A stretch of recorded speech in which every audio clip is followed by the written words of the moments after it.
네, 반갑습니다. 저는 뉴욕 장신대 교회사를 가르치고 있는 임선순 교수입니다. 이렇게 부족한데 이렇게 불러주셔서 감사를 드립니다. 우리 강의안이 나눠져 있으니까 그것을 이렇게 참조하시면서 함께 들으시면 아마 유익할 것 같습니다. 왜 이번 주제를 선택하게 됐나?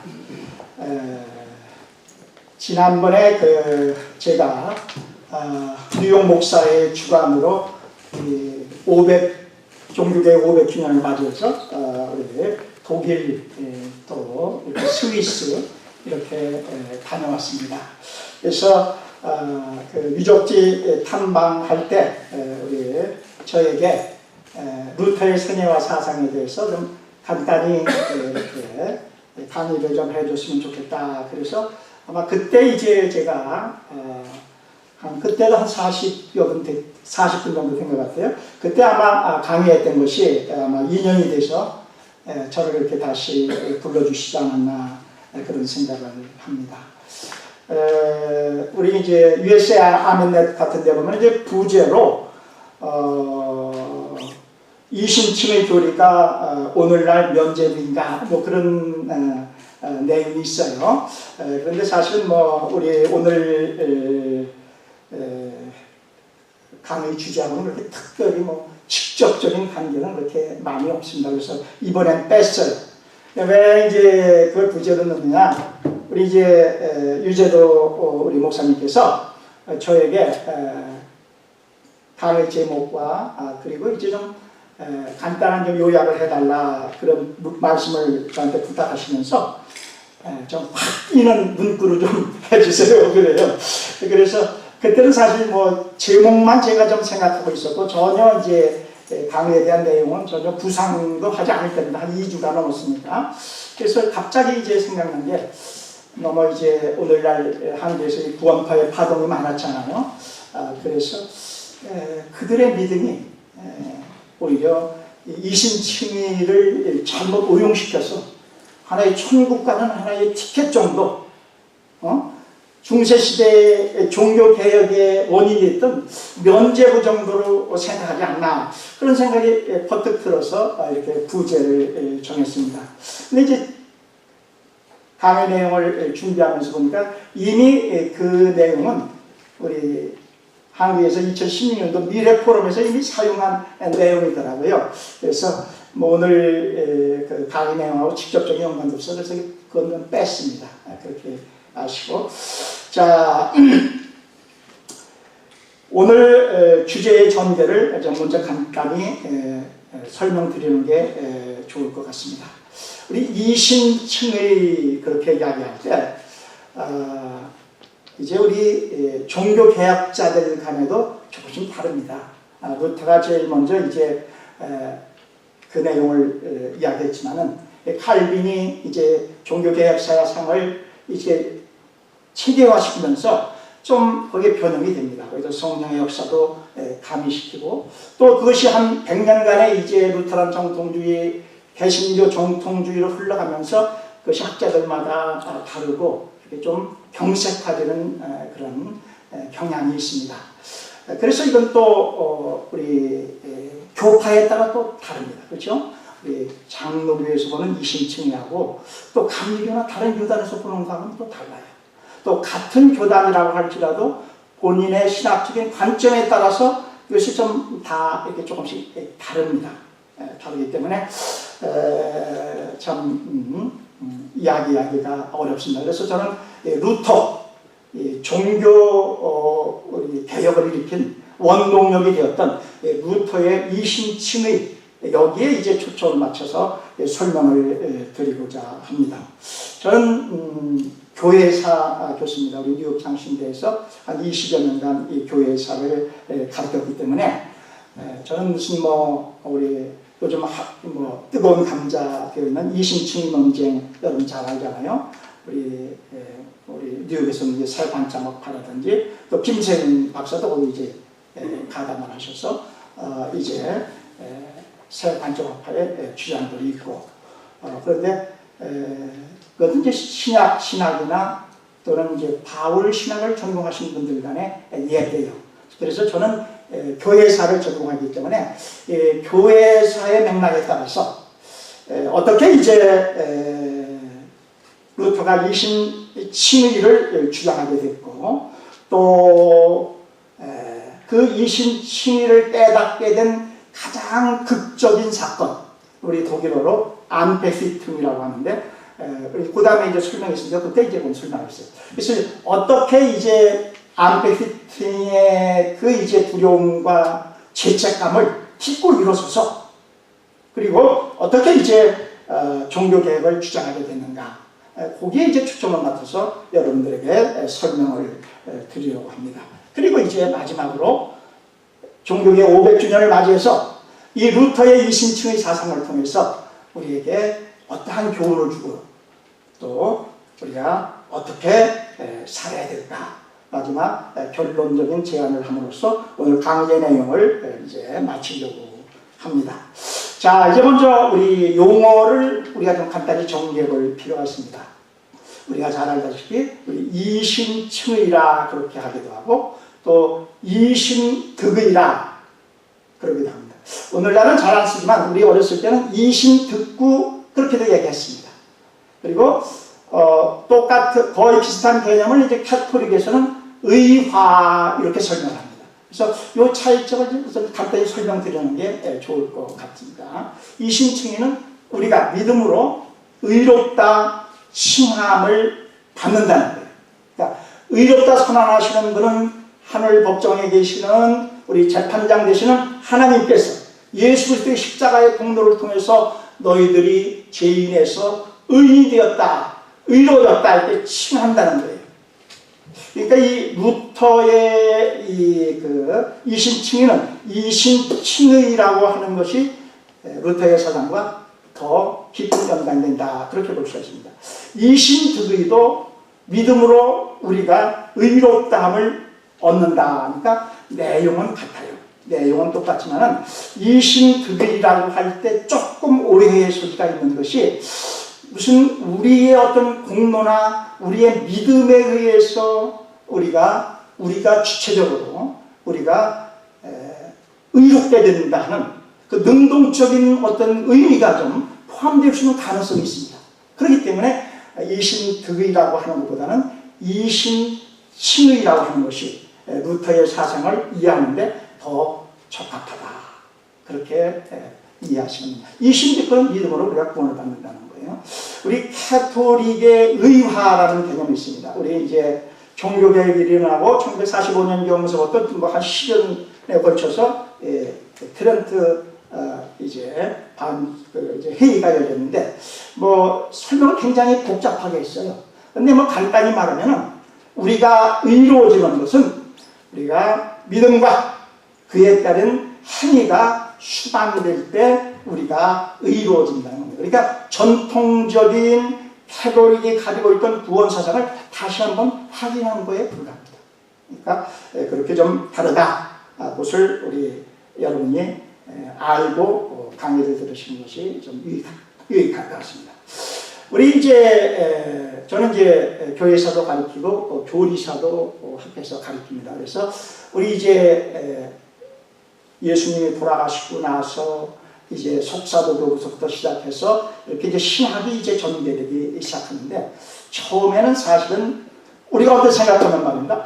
이 이신칭의의 이 교리는 우리 복음의 핵심을 꿰뚫는 그러한 교리인데 왜 그것이 예수님이 이제 십자가 사역을 감당한 후 1600년이나 지난 후에야 왜 그 핵심적인 교리가 그때야 정립이 됐을까? 그렇게 일단 우리가 의문을 가질 수가 있습니다. 근데 사실은요, 예수님이 이제 돌아가시고 나서 이제 제자되려는 말입니다. 그런 이신칭의에 대한 거 그런 걸 그렇게 생각할 여유가 없습니다. 자, 우리가 이렇게 공생의 30년간 이렇게 뭐 3년이죠. 공생의 3년간 이렇게 따라다니던 그 예수님이 과연 하나님이신가 사람인가? 거기에 가장 참 큰 의미를 가졌습니다. 예수님이 그렇게 말씀하셨잖아요. 우리 요한복음에도 보면 말입니다. 나와 아버지는 하나이라. 그런 말씀드렸어요. 나를 본 자는 아버지를 보았거늘. 그런 표현도 하셨어요. 그래서 제자들, 그 이후에 이제 속사도 교부들은 말입니다. 과연 예수님이 하나님과 어떠한 관계에 있느냐? 그분이 하나님이냐 아니냐? 여기에 대해서 가장 큰 의미를 가졌습니다. 아니, 우리하고 함께 자라고 먹고 피곤해하시고 화도 내셨던 그분이 하나님의 아들 하나님과 같으신 분이냐? 여기에 대해서 제자들은 가장 먼저 의문을 갖게 됩니다. 그래서 이제 325년 니케아 신조를 통해서 최초로 이제 교리가 형성됩니다. 예수님은 하나님과 호모우시우스, 동일 본질이시다. 하나님과 동등하신 분이다. 그것이 제일 먼저 교리가 됩니다. 자, 근데 이제 하나님이다, 예수님이 하나님이시다, 그것이 결정이 됐으니까 그 다음에 자연히 부수적으로 이제 무슨 문제가 따르느냐? 그러면은 예수님이 하나님이시라면은 그분이 공생의 3년을 하시면서, 아니, 어릴 때 태어날서부터 이제 때로는 배고프시고 또 고난당하시고 또 우시고 또 하나님의 말씀에 끝까지 순종하셔서 십자가에 달리신 이 인간적인 면은 그럼 어떻게 설명할 것이냐? 여기에 이제 봉착하게 돼요. 그래서 결국은 이제 451년에 칼케돈 회의에서 예수님은 완전하신 하나님이신 동시에 완전하신 사람이시기도 하시다. 네, 까맨이라는 이제 교리가 확정이 됩니다. 이것은 주로 이제 우리 안디옥이나 또는 콘스탄티노, 알렉산드리아, 이 동방신학에서 이제 발전된 그러한 이제 교리들이었습니다. 이 어거스틴이 이제 활동하던 이 4세기서부터 우리 이제 라틴 신학, 지금 라틴 신학이 이제 나중에 우리 서방 신학이 우리 라틴 신학이 아프리카 북단에 있었지만 그것이 원래 이제 로마의 식민지였습니다.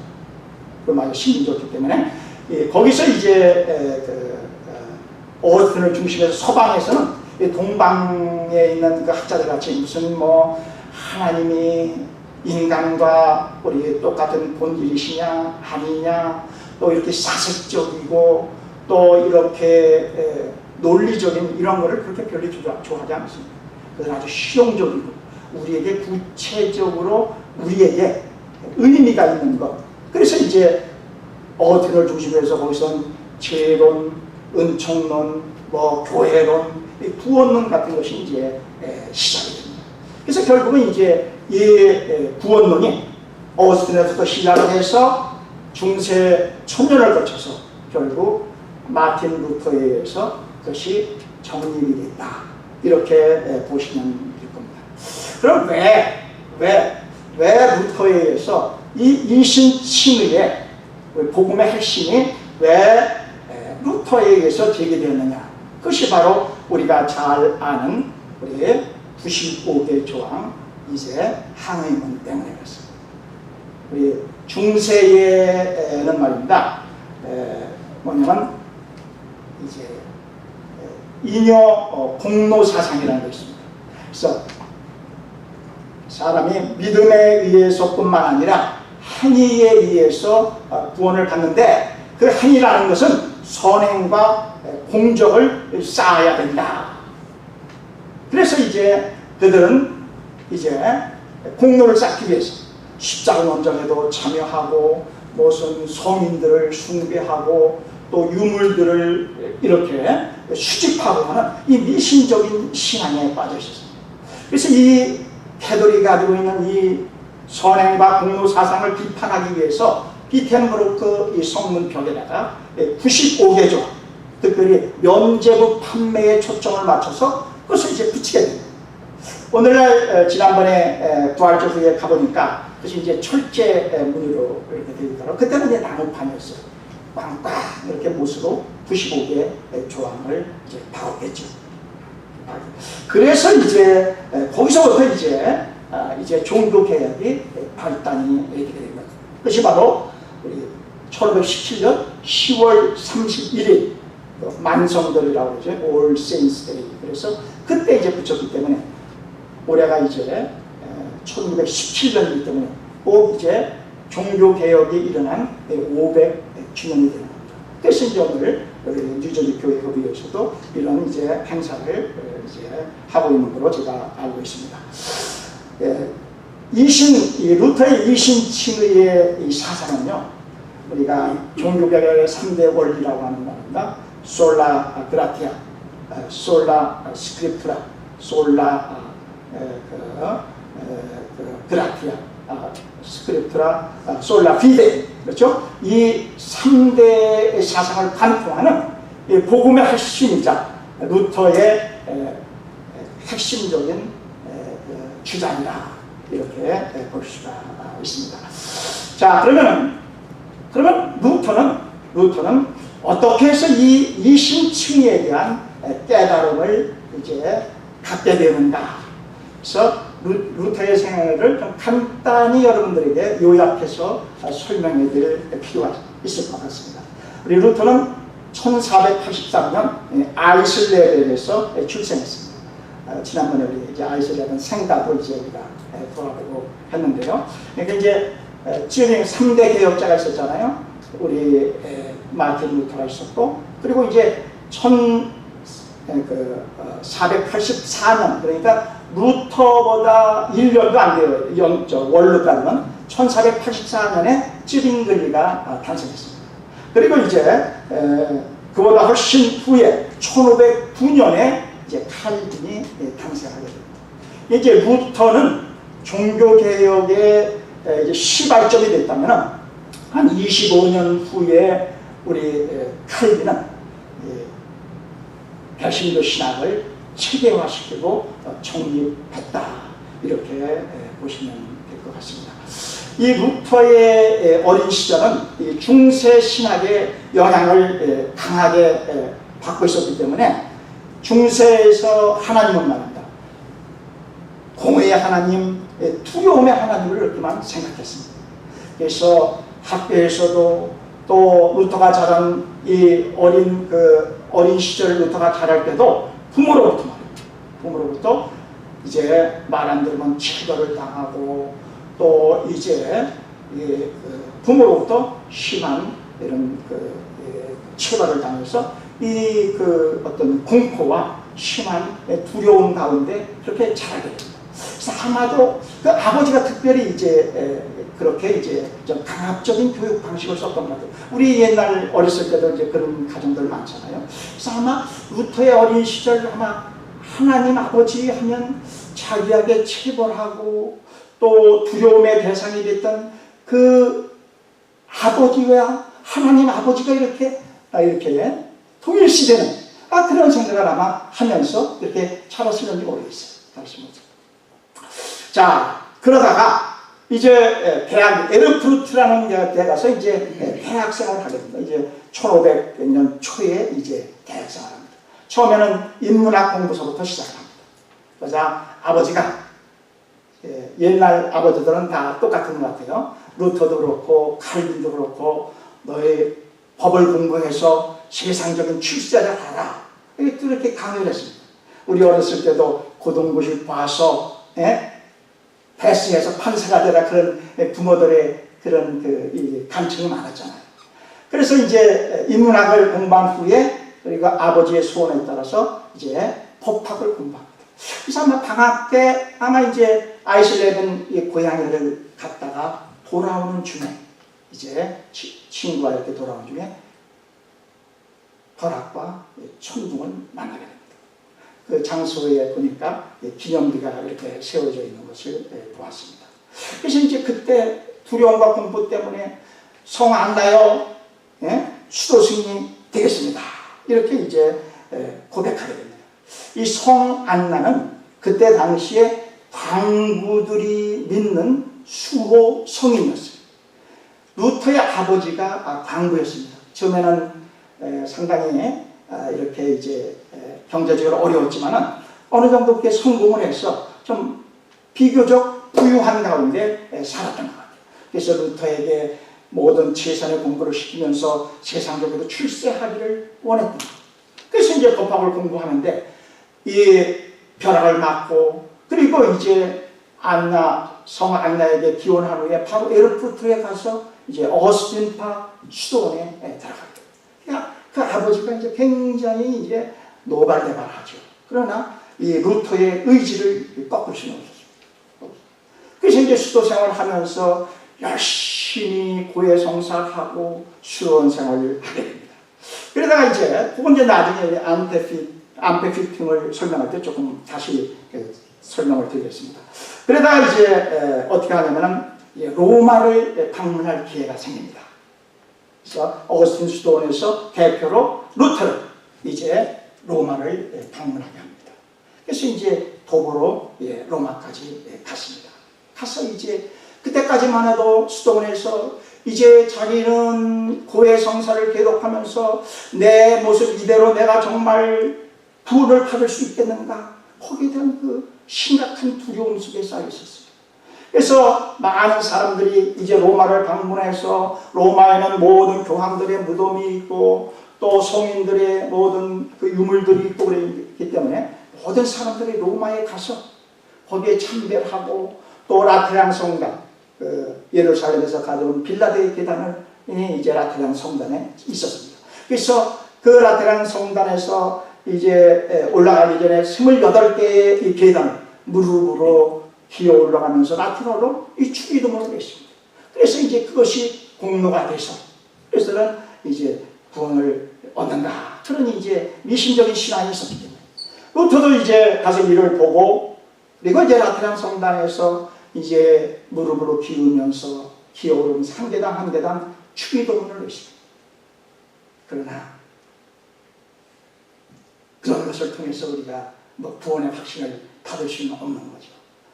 그래서 실망하고 오히려 이 교황청의 이 부패와 타락만을 이제 목격하고 이제 돌아오게 됩니다.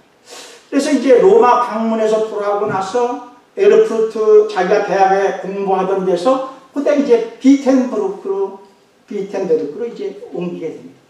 그래서 이제 그 똑같은 어스틴파 수도원에 들어갑니다. 어스틴파 수도원이라는 것은 어스틴이 이제 세운 수도원인데 처음에는 주로 이제 사제들, 신부들을 중심으로 하는 성직자 수도원이었습니다. 엄격한 훈련과 그래서 이제 고행을 통해서 이 그 수도원을 운영했습니다. 그래서 이제 그 어스틴파 수도원에 들어가서 이제 거기서 이제 더 열심히 고해성사를 하고 그리고 참 뭐 굶기도 하고 금식도 하고 했지만은 내가 이래가지고 구원을 받을 수 있겠는가 하는 그 의구심을 버릴 수도 없었습니다. 근데 바로 이제 그 비텐베르크의 수도원 원장에 누구냐면 그 요한 뭐야 이름이 또 언뜻 생각이 안 나네. 스타피치. 아니 요한 스타피치. 이해합니다. 그래서 이제 이 그 수도원장이 굉장히 루터를 아꼈습니다. 그래서 안 되겠구나. 이대로 둬서는 안 되겠구나. 그래서 처음에는 이제 그 신비주의 책들을 얘기합니다. 내가 아무래도 구원의 확신을 갖고 마음의 평정을 위해서는 신비주의자들의 책을 통해서 우리 주님과의 개인적인 만남을 갖는 것이 좋겠구나. 그래서 이제 신비주의 서적을 읽으면서 몰두하게 됩니다. 그렇지만 그것도 이제 한계가 있었습니다. 거기서도 이제 그는 마음의 평안을 누릴 수가 없었습니다. 그러자 슈타피우치는 안 되겠다. 성경 말씀을 통해서 루터가 변화받는 길밖에 없겠구나. 그래서 이제 비텐베르크 대학에 성경학 교수직을 주게 됩니다. 그래서 이제 성경 말씀을 연구하기 시작합니다. 그래서 이제 이 성경 말씀을 통해서 결국은 이제 루터는 변화를 받게 됩니다. 그래서 이제 루터가 말씀을 통해서 변화받는데 가장 큰 역할을 한 것이 바로 이 암페피툼이라는 이 겁니다.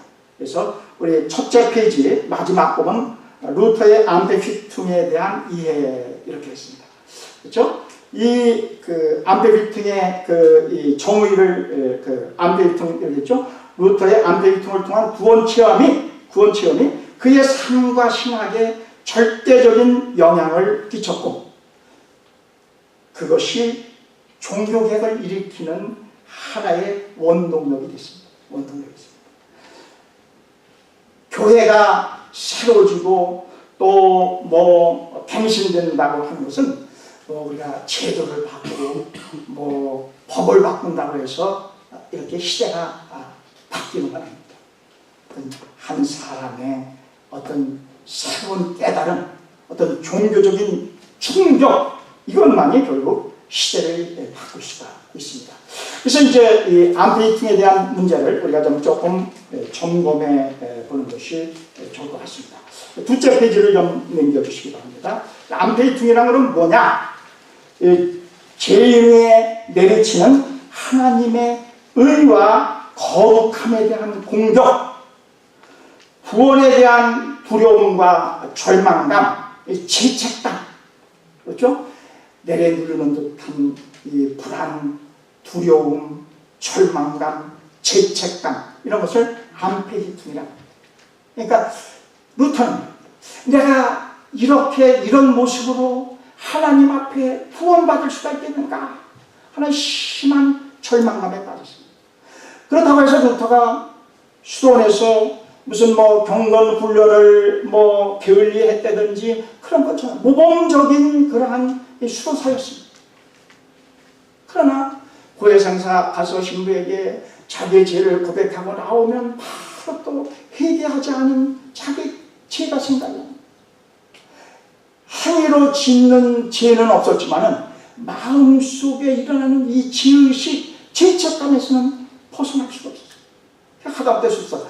그래서 고해상사를 하고 나면 또 다시 또 얼마 안 돼서 또 고해상사. 하다못해 그 고해 신부가 좀 몰아서 며칠 만에 한 번씩 오라고 할 정도는 항상 죄의식과 죄책감에 시달려 왔습니다. 그래서 이제 슈타피우치가 안 되겠구나. 성경을 통해서만이 루터가 그렇죠? 그런 두려움에서 해방될 수 있는 길은 오직 성경의 말씀뿐이로구나. 그래서 이제 성경을 가르칠 기회를 주게 됩니다. 그래서 이제 처음에는 시편 가르치게 되고 로마서, 갈라디아서, 히브리서 그리고 다시 또 시편을 가르치게 됩니다. 특별히 이제 이 시편을 가르치면서 자기가 생각하던 이 공의의 하나님, 두려움의 하나님이라는 이 중세서부터 내려오던 이러한 하나님의 의에 대한 새로운 깨달음을 갖게 됩니다. 시편 22편은 우리 주님께서 십자가에 달려 있어서 하나님 어찌하여 나를 버리시나이까 엘리 라마 사박다니 그것이 바로 시편 22편 1절 말씀입니다. 그래서 이 시편 22편을 묵상하는 가운데 말입니다. 왜 예수님께서 왜 이렇게 시편 22편에서는 왜 이렇게 자신의 그 두려움을 묵상하면서는 왜 이렇게 하나님께 부르짖을까? 그런 묵상하는 가운데 이것은 바로 우리 주님께서 이렇게 우리의 죄를 대신해서 부르짖는구나 그런 생각을 떠올리게 됩니다. 그래서 이것은 바로 우리 주님께서 우리의 죄를 대신해서 하나님 앞에 부르짖는 부르짖음이로구나. 그것을 이제 시편을 통해서 22편, 32편 말씀을 통해서 그것을 이제 깨닫게 됩니다. 그리고 그래서 이제 하나님의 의에 대한 이제 이 두려움에서 벗어나고 그리고 하나님께서 말씀하시는 그 하나님의 의라는 것이 어떤 죄에 대한 어떤 책권이나 심판이 아니라 이제 예수 그리스도를 통한 하나님의 의라는 것을 그때 이제 시편을 통해서 어느 정도 이제 깨닫게 되기 시작합니다. 그래서 이제 결정적인 사건은 바로 이제 로마서를 강의하면서 이제 깨닫게 됩니다. 우리가 잘 아는 로마서 1장 17절 있잖아요. 그렇죠? 우리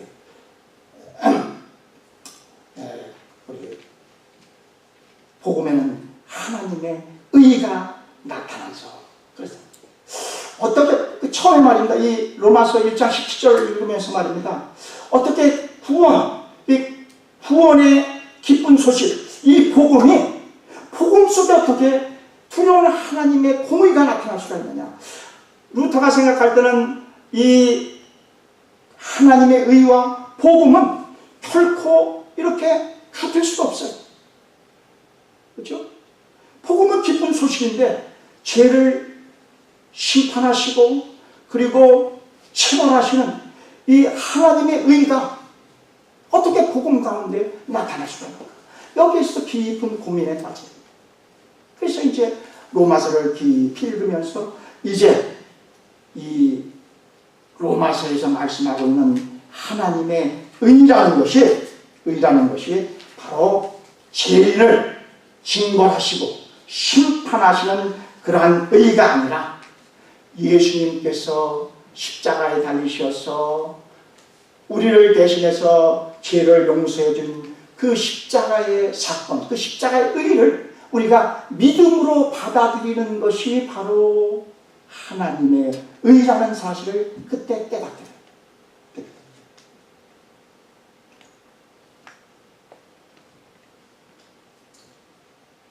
그래서 이때의 그 감격을 말입니다. 루터는 여러 가지로 표현합니다. 내가 새로 태어난 것 같은 기분이다. 또 새장에 갇힌 새가 창공을 나는 것 같다. 그 두려움을 주었던 하나님의 의라는 개념이 이제 달콤한 말씀으로 내가 깨닫게 되었다. 그렇게 이제 고백하게 돼요.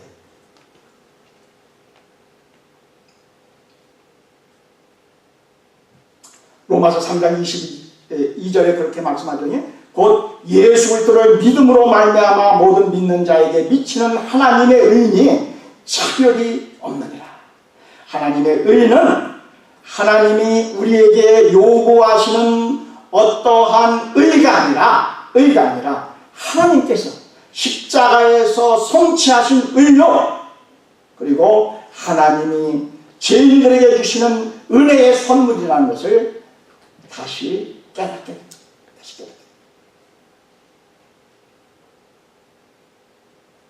그래서 이 이신칭의 오직 믿음으로서만 우리가 의로워질 수 있다는 이 이신칭의의 교리가 종교개혁의 동력이 된 것입니다. 오늘날 이제 이신칭의에 대한 새로운 관점들이 많이 나오고 있습니다. 그래서 새 관점 학파라. 그래서 우리 톰 라이트나 또는 샌더스 또 우리 김세윤 박사님도 물론 이분들은 다 주장하는 것들은 다 조금씩 다릅니다. 다르지만 이제 새 관점 학파에 대한 도전이 만만치 않습니다. 새 관점이라는 뭐냐면 이제 그 성경에 바울의 이신칭의의 내용을 새로운 관점에서 이제 해석하잖아요. 종교개혁자들의 이신칭의의 내용과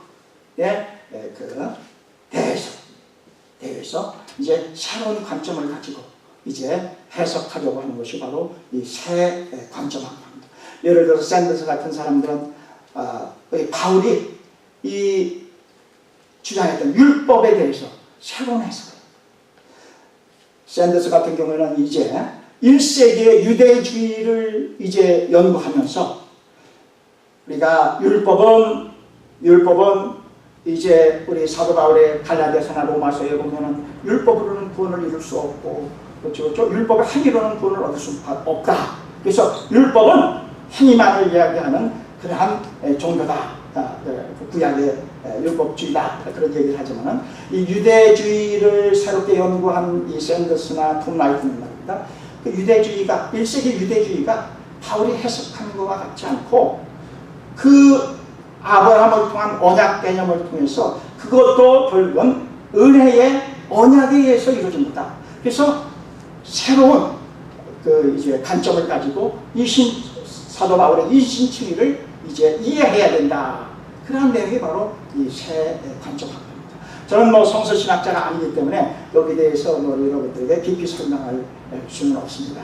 여러분들이 참고 서적을 보면 아마 그런 내용들을 많이 여러분들이 알 수가 있을 것입니다. 근데 이제 작년에 미래 포럼에서 말입니다. 우리 박영돈 교수하고 우리 김세현 박사를 통해서 이제 그 포럼이 열렸습니다. 그래서 이제 우리 김세현 박사 우리 잘 아는 우리 학교에서도 와서 한번 특강을 했는데 우리 새 관점하고 조금만 다르지만 이 신칭의를 새롭게 해석해야 된다는 데에서는 같은 의견들입니다. 그래서 우리 한국교회가 오늘날 너무 이 신칭의에 매달려 있어가지고 너무 성화의 부분을 소홀히 하기 때문에 오늘날 구원파 같은 그런 이단이 나오지 않았느냐.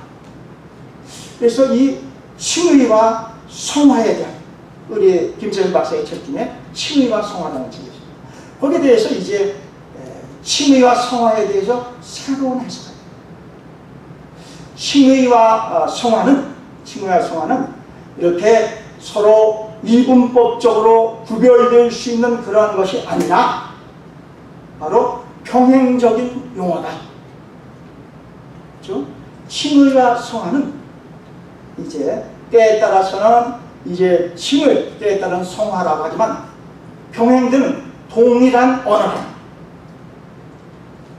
그래서 오늘날 우리 개신교가 너무 법정적인 칭의에만 매달려 있는데 이제 앞으로 의의 열매를 요구하게 되는 이 단계적 칭의 부분에 더 우리가 신경을 써서 더 우리가 의의 열매를 맺고 성화를 이루어야 된다. 그것을 강조한 것이 바로 우리 김세현 박사입니다. 그래서 이제 칭의는 우리가 믿음을 고백할 때 칭의의 첫 열매가 맺히는 거고 칭의의 마지막 칭의는 종말론적 이제 하나님의 심판 때까지 유보되어 있다. 그래서 마지막 종말론적 하나님의 심판에 가서야 우리가 칭의가 확실히 결정된다. 그래서 일단 구원받은 사람들, 이 얘기는 중요한 문제가 생깁니다. 일단 구원받은 사람이라 할지라도 그 칭의를 유지하지 못하고 의의 열매를 맺지 못할 경우에는 마지막 구원에서 탈락할 수가 있다. 그런 의미가 바로 유부적 칭의론에서는 포함되어 있습니다. 김세현 박사가 유부적 칭의론을 용어를 쓴 것은 아니에요. 이제 비판하는 최덕석 교수라든 그런 분들이 이제 김세현 박사의 칭의론을 유보적 칭의다. 마지막 때까지 유보되어 있다. 우리 하나님의 나라 종말로 날 때 오스카풀만이 already but not yet이라고 그러잖아요. 그래서 우리 구원의 첫 열매는 우리 칭의를 통해서 얻었지만은 종말론적 심판 때까지 그 최종적인 심판은 유보되어 있는 것이다. 그때 결정된다. 그래서 그것을 우리 비판하는 학자들이 유보적 칭의론이라 그렇게 말합니다. 저는 신학자가 아니기 때문에 이거에 대해서 여러분 뭐 구체적으로 성경적으로 설명할 시간도 없고 또 설명할 수 있는 그러한 이제 능력도 없습니다. 저는 여기서 이제 오늘 좀 여러분들에게 말씀드리고 싶은 것은 너무 칭의와 성화를 그동안 이제 쭉 우리가 이분법적으로 이렇게 구분해서 칭의 그것은 우리 구원에 대한 것이고 성화는 이제 우리 구원받은 사람들이 받게 될 심판, 행위 심판에 대한 것이다. 이렇게 너무 이분법적으로 이렇게 도식적으로 구분하는 것은 좀 문제가 있을 것 같습니다. 그러면 차츰차츰 구원받을 줄 나 이제 구원받았어. 그리고서 이제 차의 삶은 종욕적인 삶대로 빠질 우려가 있습니다. 그래서 저는 균형적으로 칭의와 성화는 논리적으로는 좀 구분되지만은 동전의 양면처럼 우리 하나로 봐서 칭의는 갈라디아서나 로마서 구원의 문제를 이야기할 때는 물론 칭의를 강조해야 되지만은 그렇죠? 야고보서나 기타 사도 바울의 서신 중에도 실천편에 대해서는 얼마나 성화를 강조하고 의의 열매를 얼마나 강조하고 그런 면에서는 이렇게 또 성화를 강조해서 균형 있는 이렇게 복음 선포를 해야 되는 것이 필요하지 않나 그런 생각이 됩니다. 자, 오늘 이제 결론적으로 저는 이 종교개혁 500주년을 맞이해서 우리 믿음으로 의롭다함을 받는데 이런 칭의 논쟁보다는 이 칭의의 어떻게 근거가 되는 루터의 믿음은 어떠한 믿음이었을까?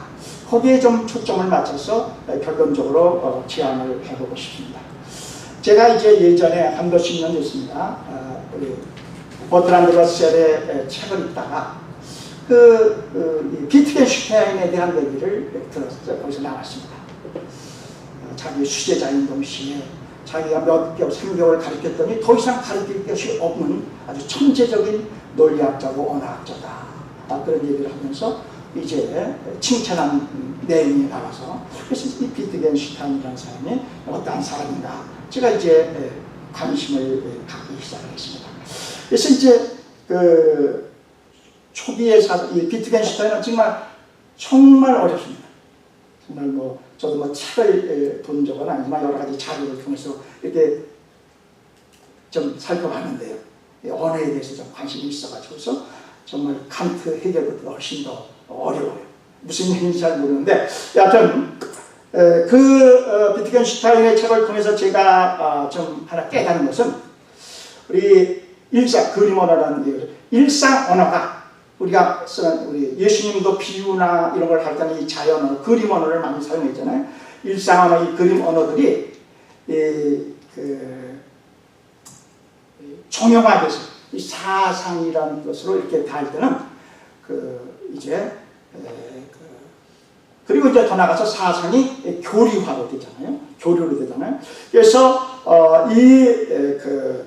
일상 언어가 어떤 정형화된 사상이나 또 교리로 이렇게 바뀔 때는 이게 그 의미가 다른 의미를 갖게 된다고 얘기했습니다.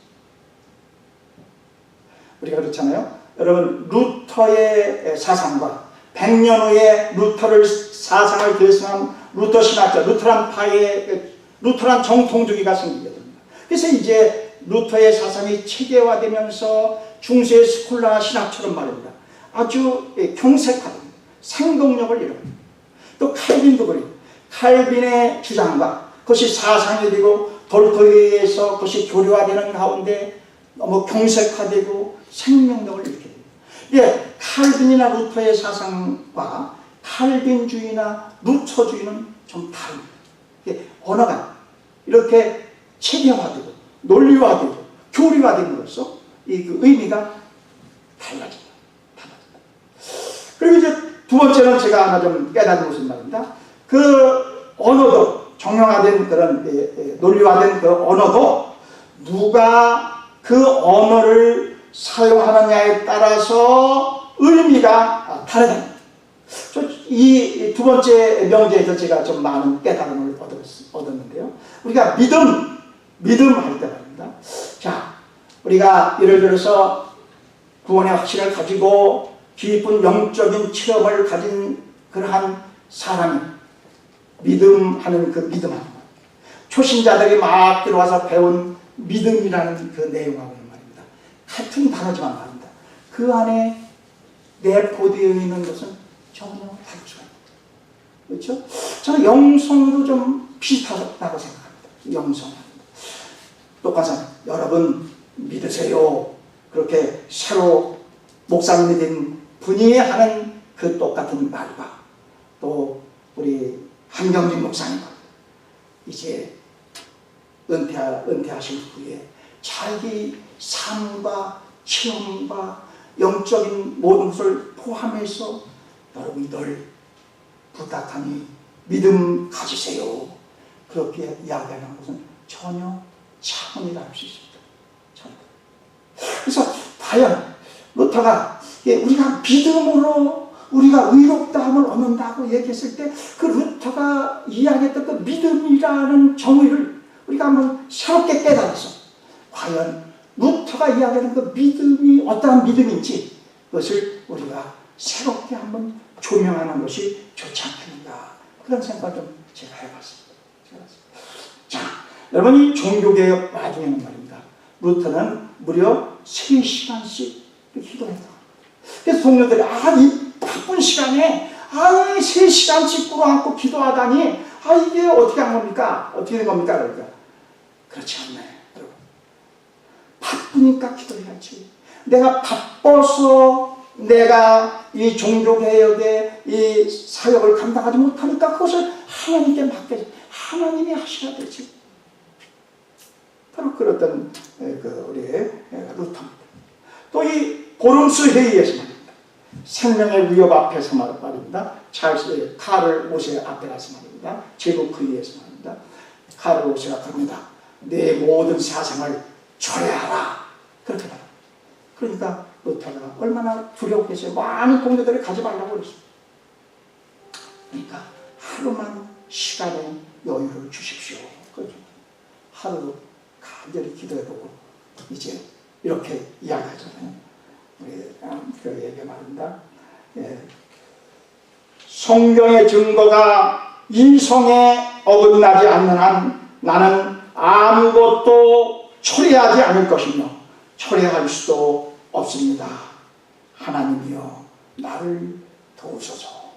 이 보름시에 가보면 말입니다. 루터가 서서 이렇게 증언했던 그걸 본따서 신발을 이렇게 자국을 이렇게 두 개 만들어 놨더라고요. 많은 분들이 가서 이제 그 속에 들어가서 사진 찍는 모습을 봤는데, 여러분 한번 이 루터의 이 그 보름스 회의에서 수많은 제후들과 황제가 있는 앞에서 이 고백을 할 때, 이 증언을 할 때 말입니다. 그 루터의 생명을 내건 신앙이 있어요. 신앙이 있어요. 그 안페이툼의 그 영혼의 어두운 밤을 그렇게 체험하고 말입니다. 정말 그렇구나. 정말 그렇구나. 우리가 이루어지는 것은 내 어떤 행위나 공로가 아니라 전적인 하나님의 은혜로구나. 이렇게 고백을 하는 거예요.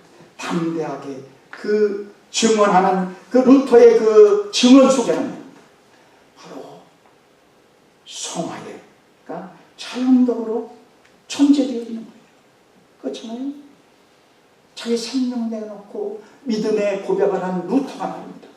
자기 마음대로 이제 나는 이제 입으로 하나님 앞에 죄를 고백하고 이제 칭의를 얻었으니까 이제 좀 편안하게 내 마음대로 살아도 되지. 그렇게 살 수는 없을 거예요.